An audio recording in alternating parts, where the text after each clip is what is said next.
Hello everyone, welcome to विंग से कुरान। I am Shahid Khan and विंग से कुरान में आपका स्वागत है। डियर स्टूडेंट्स, जैसा कि आप जानते हैं हम सब इंस्पेक्टर फाइनेंस के एग्जाम के लिए एक एमसीक्यू सीरीज चला रहे हैं जिसमें हम सबसे पहले जीएस पोर्शन को कवर कर रहे हैं।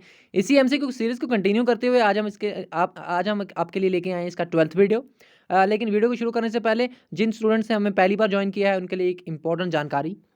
हमारे विंग से कुरान ऐप पे जेके एसएसबी सब इंस्पेक्टर फाइनेंस के एग्जाम के लिए एक टेस्ट सीरीज लॉन्च हो चुकी है जिसमें 5 फुल लेंथ टेस्ट आपको देने को मिलेंगे। इस टेस्ट सीरीज को देने के लिए आपको करना क्या होगा, विंग से कुरान ऐप पे जाके खुद को रजिस्टर करना होगा और उसके बाद आप टेस्ट सीरीज को दे सकते हैं। इसके साथ साथ एक और जानकारी, जेकेपीएससी केस मेंस 2021 का जो एग्जाम होने वाला है उसके लिए हमारे यहाँ ऑफलाइन एंड ऑनलाइन दोनों तरह से टेस्ट सीरीज अवेलेबल हैं। आप दिए गए नंबर पर कॉन्टैक्ट कर सकते हैं एंड इस टेस्ट सीरीज के रिगार्डिंग जितनी भी जानकारी लेना चाहें ले सकते हैं। इसके साथ साथ एक और जानकारी, जेकेपीएससी असिस्टेंट स्टार का जो एग्जाम होने वाला है कॉपरेटर्स का दिसंबर में, उसके लिए भी हमारे यहाँ विंग से कुरान ऐप पे टेस्ट सीरीज लॉन्च हो चुकी है। आप दिए गए नंबर पे कांटेक्ट कर सकते हैं एंड इस टेस्ट सीरीज के रिगार्डिंग जानकारी ले सकते हैं। तो चलिए शुरू करते हैं आज के MCQs. As you all know के टाइम बहुत कम है। सो डियर स्टूडेंट्स, जैसा कि आप स्क्रीन देख रहे हैं, आज के जो एमसीक्यूज हैं वो बेस्ड हैं G7 पे। ओके, वो बेस्ड है G7 पे। G7 means group 7। Okay, short में G7 कहा जाता है। तो G7 क्या है? 7 मेंबर कंट्रीज से बनाया गया एक ग्रुप है। ओके, 7 मेंबर कंट्रीज मिलके ये ग्रुप बनाती हैं। इस ग्रुप को G7 के नाम से जाना जाता है फेमसली। तो आज हम इसके बारे में जितने भी इंपॉर्टेंट एमसीक्यूज बन सकते हैं उन सबको डिस्कस करेंगे। लेकिन सबसे पहले जीएस में जो 7 मेंबर्स हैं वो कौन से हैं? तो हमारे पास जो 7 मेंबर्स हैं जीएस के, G7 के, उनमें से है USA, Britain, France, then we have Italy, then we have Germany, then we have Japan. Okay, 6 members. Okay, and then we have Canada. Canada को अलग लिखने का भी एक रीज़न है, आगे जाके मैं आपको ये बताऊंगा। ओके, तो ये 7 कंट्रीज जो हैं G7 ग्रुप को बनाती हैं। ओके, तो चलिए शुरू करते हैं आज के क्वेश्चन नंबर 1 से। सो क्वेश्चन नंबर 1 हमारे पास है, the summit of foreign and development ministers of G7 will be hosted by. Okay, तो जो G7 ग्रुप है, as I told you it's a group, इसकी एक समिट होने वाली है। वो समिट किनकी होगी? वो G7 ग्रुप मेंबर कंट्रीज के जो फॉरेन एंड डेवलपमेंट मिनिस्टर्स होंगे उनकी समिट होने वाली है। एंड क्वेश्चन इज कि ये इसको होस्ट कौन कर रहा है, मींस ये किस कंट्री में होने वाली है, ये किस जगह होने वाली है। ओके, तो हमारे पास 4 ऑप्शन है, UK, USA, France and China. Okay, so इसका जो करेक्ट ऑप्शन है हमारे पास वो है यूनाइटेड किंगडम। ओके, तो ये जो समिट है ये यूनाइटेड किंगडम में होने वाली है। ओके, एंड ये समिट कब होने वाली है? दिसंबर 2021। तो एक तरह से ये आपका करंट अफेयर भी बनता है। ओके, एंड G7 से भी रिलेटेड है। तो चलते हैं हमारे नेक्स्ट क्वेश्चन की तरफ। विच of the following country is not the member of G7 group? Okay, so G7 group जो है इनमें से ये 4 कंट्रीज जो हैं इनमें से G7 ग्रुप का एक मेंबर नहीं है। तो हमें बताना है कि कौन सा मेंबर नहीं है। As I already told you people that there are 7 members in G7 group, and इनमें से जो मेंबर नहीं है इसका वो आप इजीली यहाँ पे देख पा रहे होंगे कि यहाँ पे ऑप्शन थोड़ा इधर लिखा गया है। आप इसको थोड़ा ध्यान से देखें तो इंडिया जो है, इंडिया मेंबर नहीं है G7 ग्रुप का। Okay, India is not the member of G7 group. Okay, G7 group का इंडिया मेंबर नहीं है। अब इंडिया किसका मेंबर है ये भी देख लेते हैं। इंडिया मेंबर है सार्क का। ओके, अब इंडिया यहाँ आ गया है तो इंडिया को ऐसे नहीं जाने देंगे, इंडिया के रिलेटेड कुछ डिस्कस कर लेंगे। ओके, सो सार्क का मेंबर है। सार्क बना 1985 में। सार्क के हेडक्वार्टर्स हैं काठमांडू, नेपाल में। ओके, काठमांडू नेपाल में। ओके, ओके, सो चलते हैं हमारे नेक्स्ट क्वेश्चन की तरफ। लेकिन एक और जानकारी, सार्क के मेंबर्स हैं 8 और अफगानिस्तान जो था वो लास्ट मेंबर था सार्क का। ओके, सो चलते हैं हमारे नेक्स्ट क्वेश्चन की तरफ। G6 which is now called as G7 was established in which year? Okay, तो हमारे पास क्वेश्चन है कि जो G7 आज है हमारे पास, इसका पहले नाम G6 था। ओके, आज G7 है, पहले G6 था। तो हमें बताना है कि G6 कब बना था।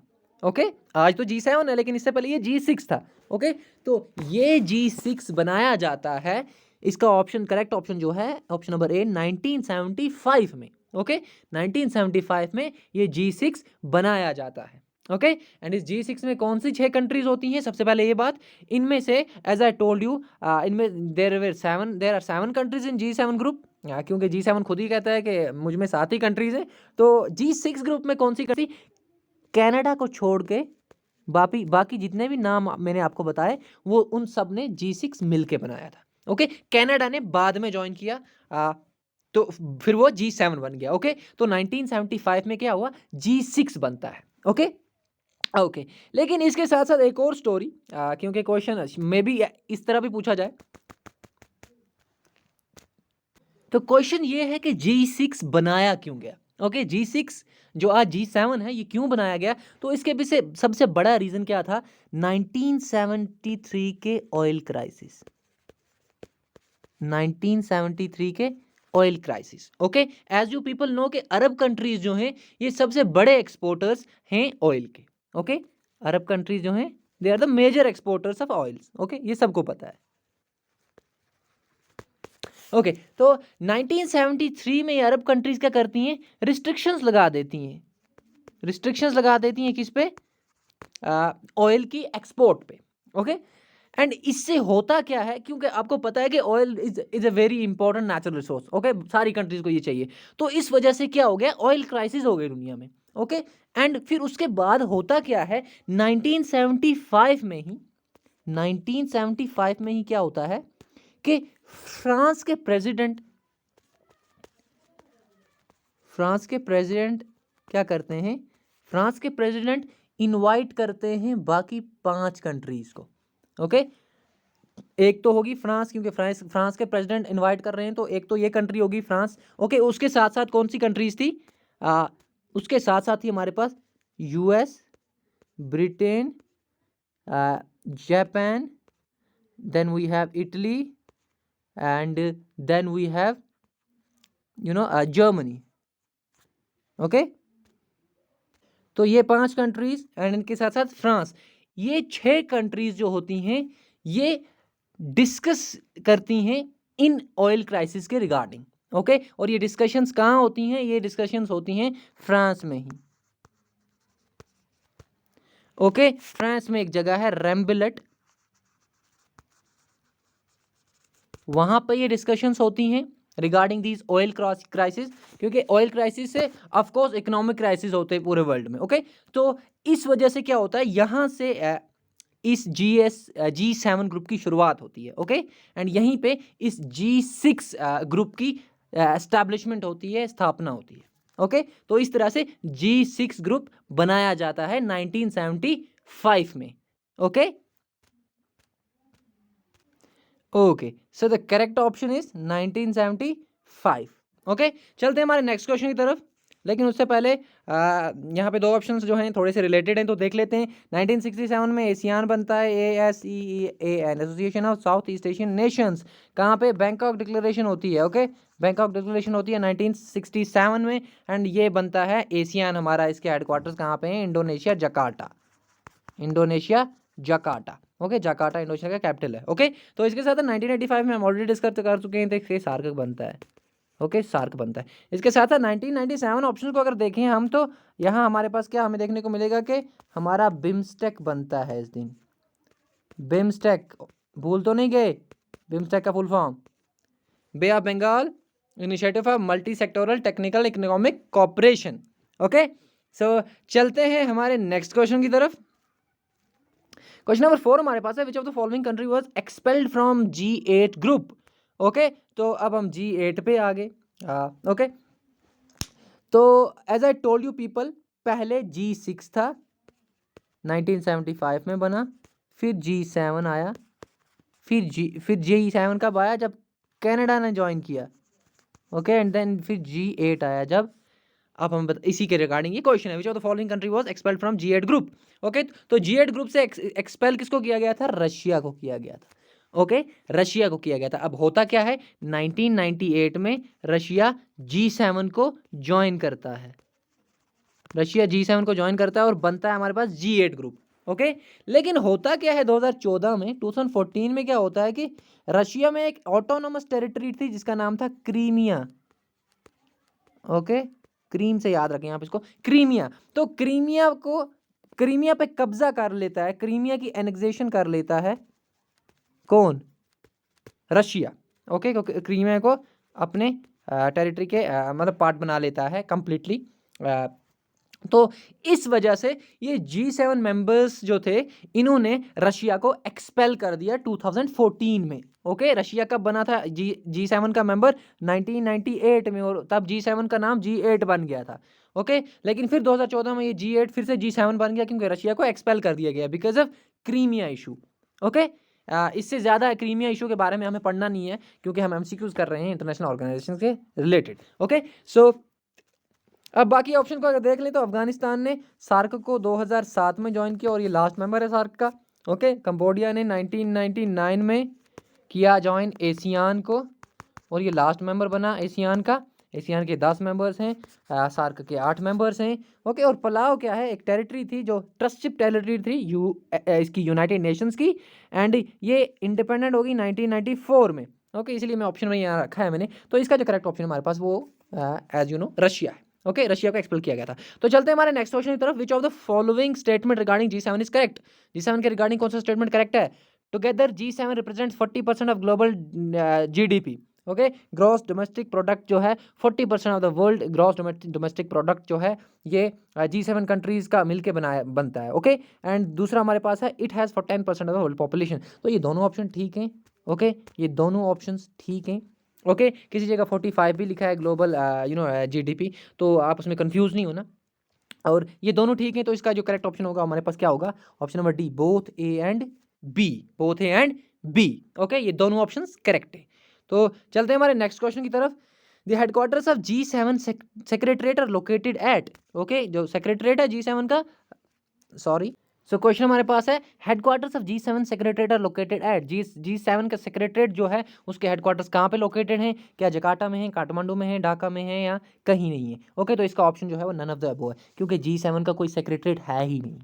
ओके, सेक्रेटरीट कोई है ही नहीं। जो कंट्री G7 की समिट को होस्ट करती है वहीं पे G7 कंट्रीज का असल में उस साल के लिए एज आप सेक्रेटरीट बोल सकते हैं, या आप ऐसे बोल सकते हैं कि जो कंट्री G7 की समिट को चेयर करती है वहीं पे G7 के सारे डिसीजंस लिए जाते हैं। ओके, तो G7 का कोई सेक्रेटरीट नहीं है, इसलिए ऑप्शन हमारे पास नन जो है वो करेक्ट है। जकार्ता के आपको पता है कि यहाँ पे सार्क के हेडक्वार्टर्स हैं, काठमांडू में आपको सॉरी जकार्ता में एशियान के हेडक्वार्टर्स हैं, एंड सार्क के हेडक्वार्टर्स काठमांडू में हैं। एंड जहाँ तक ढाका की बात है तो ढाका में है बिम्स्टेक का सेक्रेटरीट के हेडक्वार्टर्स। ओके, सो चलते हैं हमारे नेक्स्ट क्वेश्चन तरफ। Where did the first summit of G6 group was held?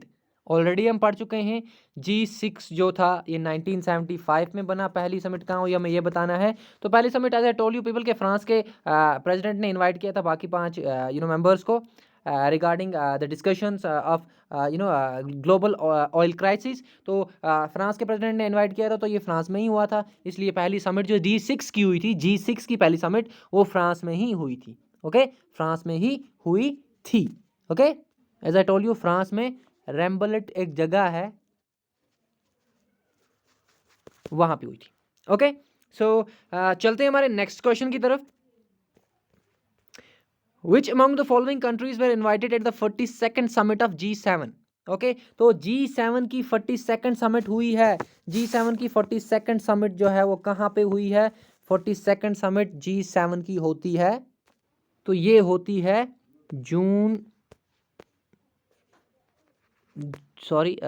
G7 की 47th समिट जो होती है ये होती है जून 2021 में। ओके, जून 2021 में कहाँ पे होती है? तो ये होती है यूके में। ओके, एंड इस समिट में कुछ कंट्रीज़ को इनवाइट किया गया था जो इनकी मेंबर कंट्रीज़ नहीं है, लेकिन फिर भी इनवाइट किया गया था। तो इनमें से क्या इंडिया है, साउथ कोरिया या फिर साउथ अफ्रीका है? तो मैं आपको बता दूं कि ये तीनों कंट्रीज़ जो हैं इन तीनों कंट्रीज़ को इनवाइट किया गया था 47th summit of G7। Okay, जो यूके में हुई, जो 2021 में हुई। ओके, एंड अगर साउथ अफ्रीका की बात करें तो साउथ अफ्रीका किसका मेंबर है? ब्रिक्स का। Okay, Brazil, Russia, India, China and South Africa. Okay, so चलते हैं हमारे नेक्स्ट क्वेश्चन की तरफ। बाय द वे इसका जो करेक्ट ऑप्शन है हमारे पास वो डी है। क्वेश्चन नंबर 9 हमारे पास है, the theme of G7 summit 2021 was. Okay, तो G7 समिट जो है 2021 उसकी थीम क्या थी? तो इसकी थीम जो थी वो थी building back better. Okay, building back better. Okay, the theme of G7 summit was building back better. Okay, and इसके साथ साथ बाकी दो थीम्स को अगर देख लें तो इन्वायरमेंट डे की थीम ये थी, 2021 के इन्वायरमेंट डे की थीम ये थी। Okay, environment day, ecosystem restoration, and ये WHO वर्ल्ड हेल्थ डे की थीम थी। ओके, 2021 की। कब होती है, कब होता है ये day? 7 April. Okay, and environment day कब होता है? इन्वायरमेंट डे होता है 5 जून। ओके ओके, सो चलते हैं हमारे नेक्स्ट क्वेश्चन तरफ। इसका ऑप्शन ये है। तो हमारे पास क्वेश्चन नंबर 10 है, 47th summit of G7 countries has been called as. 47 summit जो हुई है G7 कंट्रीज की, कब हुई है? 2021 में हुई है, जून में हुई है, यूके में हुई है। ओके, तो इसको और भी एक नाम से इसको एक और नाम दिया गया, तो वो कौन सा है हमें ये बताना है। तो इसको जो नाम दिया गया वो है first ever net zero G7। Okay, first ever net zero G7। इसका मतलब ये है कि इनका एक एजेंडा है कि 2050 तक CO2 यानी कार्बन डाइऑक्साइड जो एमिट करती हैं ये कंट्रीज़, ओके, उसको बिल्कुल ख़त्म कर दिया जाए, उसको ज़ीरो पे लाया जाए। ओके, 250 तक कार्बन डाइऑक्साइड जो इमिट करती हैं ये कंट्रीज़। ओके, ये इंडस्ट्रियल कंट्रीज़ हैं। ओके, इकोनॉमिकली बहुत डेवलप्ड कंट्री हैं, लेकिन कार्बन डाइऑक्साइड छोड़ने में भी बहुत ज़्यादा आगे हैं। ओके, तो इसलिए इनका ये एजेंडा है कि 250 तक ज़ीरो कार्बन डाइऑक्साइड एमिशंस हों। एंड इसका जो करेक्ट ऑप्शन हमारे पास है, थोड़ा टिपिकली मैंने ऑप्शंस रखे हैं, only A, both A and B है ये। Okay, reaching to zero emissions. तो यहाँ पे हमारे पास करेक्ट ऑप्शन इसका है वो है only A, option number C. Okay, only. अगर ऐसे क्वेश्चन आए तो ए को टिक नहीं कर देना, हालांकि ए ही है, लेकिन बाकी ऑप्शन भी देखना कि ऑप्शंस दिए किस तरह से हैं। ओके, ये ऑप्शन मैंने इसीलिए रखे क्योंकि शायद एग्जामिनर इस तरह से क्वेश्चन डाल दें। ओके, तो आप ये भी बोलेंगे ये भी है, तो फिर ये कैसे टिक करें? यहाँ पे टिक यही करना होगा। ओके, सो चलते हैं हमारे नेक्स्ट क्वेश्चन तरफ। Which country is not among the founding members of G7 group. Okay, G7 group जो आज हमारे पास है, आज हमारे पास जो G7 ग्रुप हम जिसको पढ़ते हैं, जिसके बारे में बात करते हैं, उसका फाउंडिंग मेंबर कौन नहीं था इन कंट्रीज़ में से? तो as I told you people, Canada ने बाद में ज्वाइन किया था। कनाडा ने कब ज्वाइन किया था? कनाडा ने ज्वाइन किया था 1976 में। ओके, 1976 में कनाडा ज्वाइन किया था और तब ये बना G7। उससे पहले ये था G6। ओके, सो यहाँ पे करेक्ट ऑप्शन इसका है ऑप्शन नंबर डी। इसको मैंने इतने ज़्यादा ऑप्शन इसीलिए रखे ताकि आपको एक बार फिर से याद हो जाए कि Britain, France, Germany, USA, Japan, ये सारे मेंबर्स हैं इसके G7 के। ओके, और मिसिंग कौन सा है? मिसिंग है इटली। ओके ओके, तो चलते हैं हमारे नेक्स्ट क्वेश्चन की तरफ। When did Canada join G6 countries? So as I told, I have discussed this. 1976 Canada ने ज्वाइन किया G6 कंट्रीज़ को। ओके, G6 कंट्रीज़ को ज्वाइन करता है कनाडा और बनता है G7। अब यहाँ पे ये बात भी मैं आपको बता दूं कि जब कनाडा ज्वाइन करता है G6 कंट्रीज़ को, ओके, तो तब क्या होता है? अब यहाँ में क्वेश्चन ऐसे भी आ सकता है कि फर्स्ट G7 समिट कहाँ पे हुई? ओके, तो जब कनाडा ज्वाइन करता है G7 को, तो तब समिट जो पहली G7 समिट मानी जाती है वो मानी जाती है USA में हुई वो। ओके, 1976 में। ओके, पहली G7 की समिट। लेकिन पहली G6 की समिट अगर आपको पूछा जाए तो आप बोलेंगे 1975 फ्रांस। ओके, पहली G7 की 1976 USA। ओके ओके, सो चलते हैं हमारे नेक्स्ट क्वेश्चन की तरफ। यहाँ पे ये डेट्स दो जो आप देख रहे हैं, यहाँ पे कंबोडिया ने एशियान को ज्वाइन किया था 1999 में, एंड यहाँ पे अफगानिस्तान ने ज्वाइन किया था सार्क को। ओके, सो चलते हैं हमारे नेक्स्ट क्वेश्चन की तरफ। बाय द वे इसका जो करेक्ट ऑप्शन है वो ये है। तो हमारे पास नेक्स्ट ऑप्शन है, क्वेश्चन है, European Union is A. Okay, so as I told you G7 में 7 कंट्रीज हैं, लेकिन यूरोपियन यूनियन भी G7 की समिट्स वगैरह में पार्ट लेता है। ओके, तो हमें ये बताना है कि G7 है क्या असल में, ऑब्जर्वर कंट्री है, नॉन इन्यूमरेटेड मेंबर है जो G7 का, फुल फ्लैज मेंबर है या फिर नन है। ओके, तो फुल फ्लैज मेंबर तो नहीं हो सकता। देखिए क्वेश्चन को इस तरह से भी एलिमिनेट किया जा सकता है। ओके, नन तो नहीं है। ओके, फुल फ्लैज मेंबर तो नहीं है क्योंकि G7 कहलाता है, इसका मतलब G7 में G7 ही मेंबर्स हैं। ओके, तो अगर European union full fledge member हो गया था फिर तो G8 होना चाहिए था। ओके, तो ये भी नहीं है। अब यहाँ पे ऑब्जर्वर या फिर नॉन इन्यूमरेटर में अगर हम बात करें तो इसका जो इन दो में से जो करेक्ट है वो ये है, non enumerated member of G7। Okay, तो G7 का नॉन एन्यूमरेटर मेंबर है, ऑब्जर्वर मेंबर नहीं है, क्योंकि ऑब्जर्वर मेंबर जो होता है, ऑब्जर्वर मेंबर पूरी तरह पार्ट नहीं लेता है। ओके, किसी ऑर्गेनाइजेशन में। ओके, लेकिन यहाँ पे जो यूरोपियन यूनियन है, यूरोपियन यूनियन पूरी तरह पार्ट लेता है। इनफैक्ट यूरोपियन यूनियन का जो यूरोपियन काउंसिल होता है, ओके, यूरोपियन यूनियन की एक बॉडी है, यूरोपियन काउंसिल कहलाते हैं, उसके प्रेसिडेंट्स होते हैं। हम यूरोपियन यूनियन को पढ़ेंगे, डोंट वरी। ओके, इसके प्रेसिडेंट्स जो होते हैं, इसके प्रेसिडेंट्स जो होते हैं वो पार्ट लेते हैं G7 की समिट्स में। ओके, G7 की समिट्स में यूरोपियन काउंसिल जो बॉडी है यूरोपियन यूनियन की, जिसमें होते हैं प्रेसिडेंट्स, ओके, यूरोपियन काउंसिल में, तो वो G7 की समिट्स में पार्ट लेते हैं। ओके, तो इस तरह से यूरोपियन यूनियन जो है, it's a non enumerated member of G7। आप कहीं भी गूगल करके देख लें, आपको ये non enumerated member of G7 term जो है ये देखने को मिलेगी। ओके, सो चलते हैं हमारे नेक्स्ट क्वेश्चन की तरफ। क्वेश्चन नंबर 14 है, G7 summits are held. G7 summits, इसका डायरेक्ट आंसर ये है कि G7 summits are held annually. Okay, annually ये G7 समिट्स होती हैं, एंड कंट्री बाय कंट्री इसको चेयर करते हैं।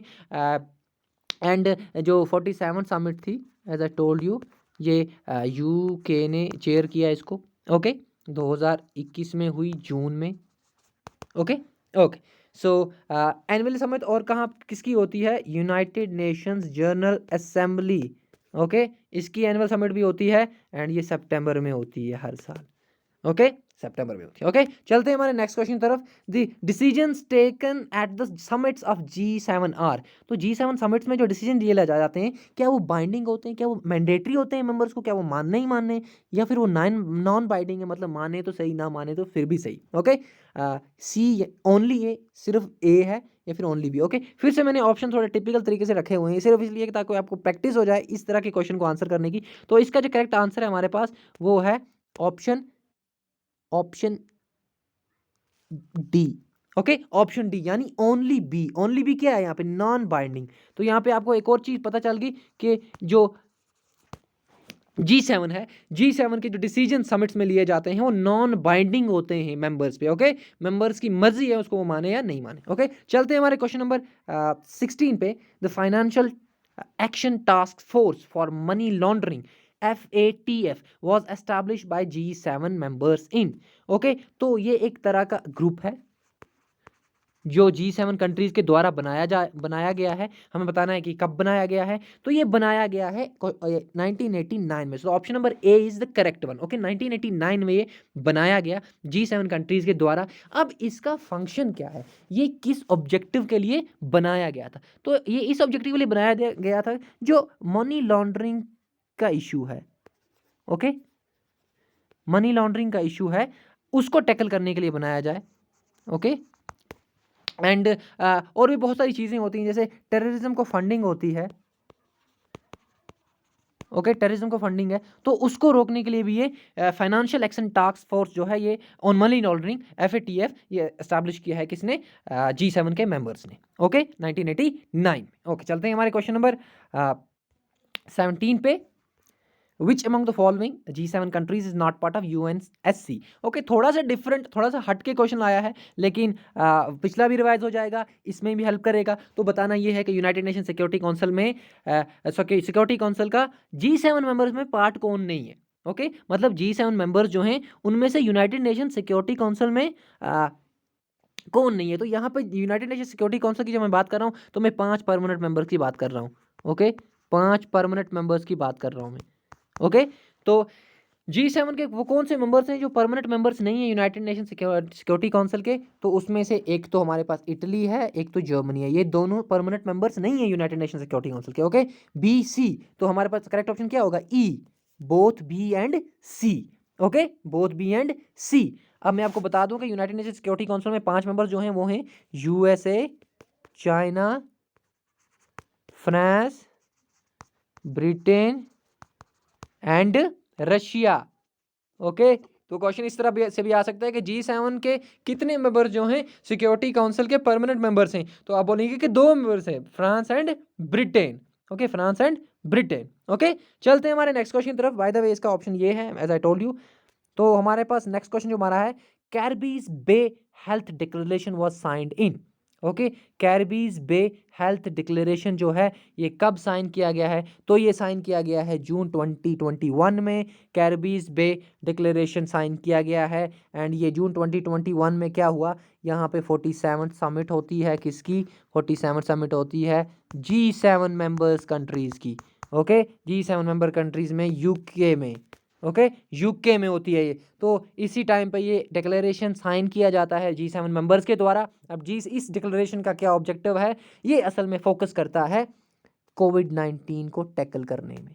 कोविड-19 पैंडमिक जो है इसको टैकल करने के लिए ये डिक्लेरेशन साइन किया गया है। एंड इसमें ये क्लॉज भी है कि ज़्यादा से ज़्यादा लोगों को वैक्सीन किया जाए और जितना जल्दी हो सके इस पैंडमिक को, इस डिजीज़ को इरेडिकेट किया जाए, इसको ज़ीरो पे लाया जाए। ओके, तो इसलिए ये कैरिबीज बे हेल्थ डिक्लेरेशन है। क्वेश्चन इस तरह से भी पूछा जा सकता है ये कि किसके रिलेटेड है, या फिर ये कहाँ पे साइन हुई, या फिर ये कब साइन हुई। ओके, तो ये सारी चीज़ें आपको पता हैं, आप बिल्कुल आंसर कर सकते हैं इसको। और बाकी के 3 ऑप्शन को देखें तो जून अब लिख ही दिया है, तो जून के रिलेटेड और भी कुछ चीज़ें हैं जो हम देख लेते हैं। जून 26 1945 को क्या होता है, 51 कंट्रीज़ क्या हैं UN चार्टर को साइन करती हैं।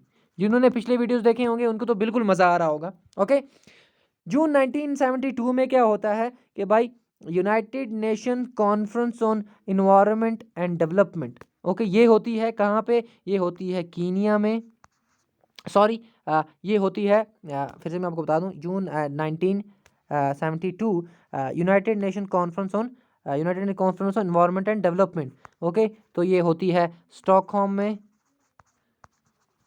ओके, स्टॉकहोम में होती है ये 1972 में, और इसी दिन फिर यूनाइटेड नेशंस इन्वायरमेंट प्रोग्राम बनाया जाता है। ओके ओके, इसी साल यूनाइटेड नेशंस इन्वायरमेंट प्रोग्राम बनाया जाता है। ओके, तो तीसरी को देख देखते हैं, जून 1992। तो इस दिन क्या होता है, अर्थ समिट।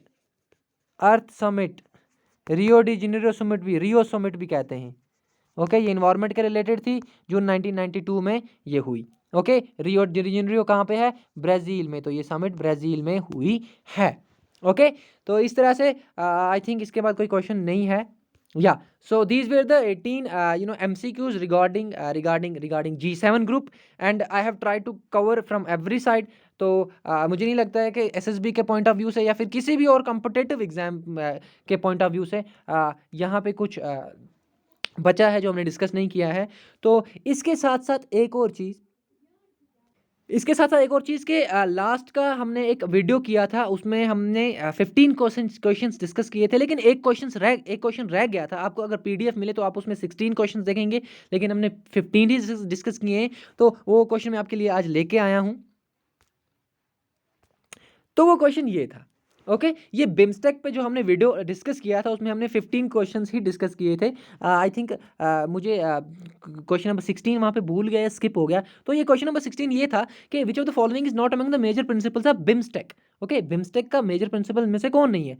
पॉलिटिकल इंडिपेंडेंस बिल्कुल ये इसका मेजर प्रिंसिपल है। सॉवरन इक्वालिटी बिल्कुल इसका मेजर प्रिंसिपल है। म्यूचुअल बेनिफिट बिल्कुल इसका मेजर प्रिंसिपल है, लेकिन कलेक्टिव सिक्योरिटी इसका प्रिंसिपल नहीं है। ओके, कलेक्टिव सिक्योरिटी जो है ये असल में यूनाइटेड नेशन में हमें देखने को मिलता है। यूनाइटेड नेशन का जो चार्टर है ना, उसमें एक चैप्टर में कलेक्टिव सिक्योरिटी का दिया गया है क्लॉज। तो कलेक्टिव सिक्योरिटी का मतलब क्या है, कलेक्टिव सिक्योरिटी के अकॉर्डिंगली अगर थोड़ा सा मैं इसको बड़ा कर लेता हूँ, उसके बाद में आपको समझाता हूँ। ओके, थोड़ा इंपॉर्टेंट है ये।